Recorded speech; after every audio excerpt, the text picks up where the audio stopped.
Welcome back to the channel, guys. So you've got your Grizzly 90 and you've noticed that when your children sit on it, it just sags way too much. It just sinks to the ground even when they sit on it. So today I'm going to show you how to install this 330 millimeter universal ATV rear shocks. We're going to get that on and then we're going to test it out.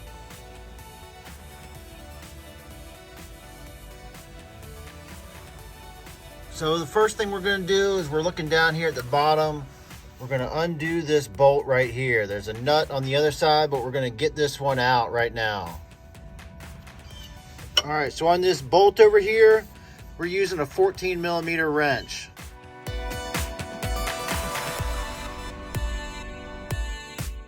So as you can see, we got the bolt loosened up. It's almost out, but there's a lot of pressure from the shock pushing down on it, so it's hard to get out. So I'll show you what I'm going to do to get it out. All right, so here's what I'm going to do. I'm going to use my shoulder to push the ATV up while I reach down here and I grab that bolt out. Just like that, we took the pressure off the bolt down there, we lifted the shock, and it was able to pop right out. All right, next step is we're going to take that bolt off the top of the shock. So we'll get that removed, and then we'll try to remove the shock itself.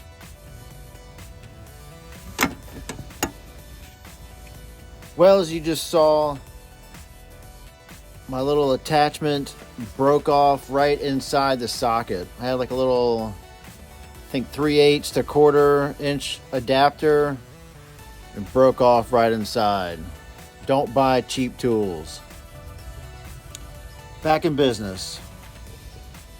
So here's a trick I learned a long time ago. I actually have the socket wrench running up to the bolt, and I've got this combination wrench grabbing onto that so it can give me more leverage, because sometimes it's hard to get your hand up in there and get the power you need. So I use this and I'm able to get the leverage on there a little bit easier. So now we have the top bolt unscrewed. It's still in there because there's a lot of pressure, as I said before, the bottom bolt, but we're going to lift this thing up again and we'll be able to pull it out.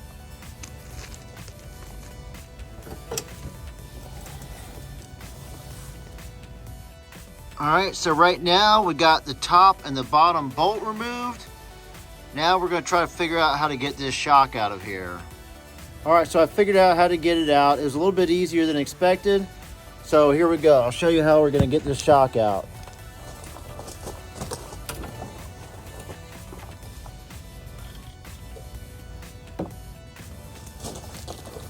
So there you go. There's the old one.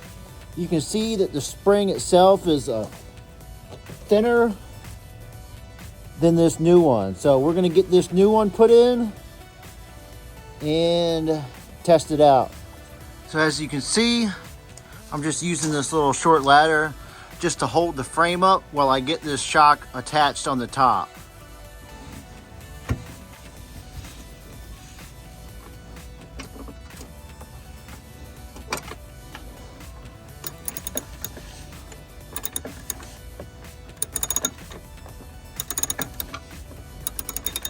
Got that top bolt in. Now I'm going to lift up the back of the Grizzly and try to get that shock to fall right back down into place so we can get the bolt in the other one. So here we go.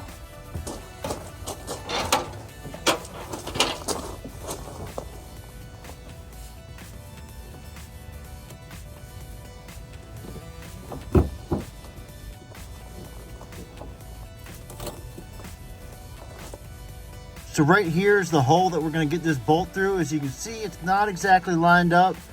So we're going to use one hand to try to put this bolt in. And then I'm going to use my shoulder to try to hold up the ATV again to try to get the pressure off so we can move that thing around.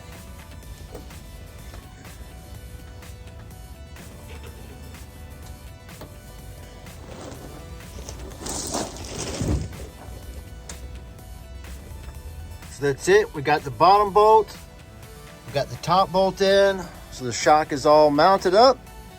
Tomorrow I'll test it out with the kids and let them ride around, and I'll ride it around a little bit and we'll see what we think.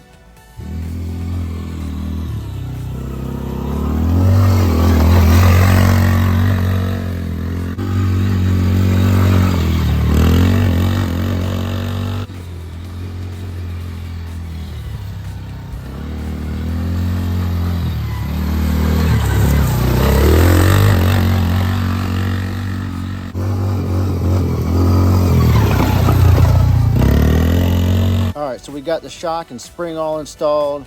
We tested it out. Ben said he couldn't tell a big difference in his riding, but I definitely could. It didn't sink anymore when I sat on it. It felt good riding around.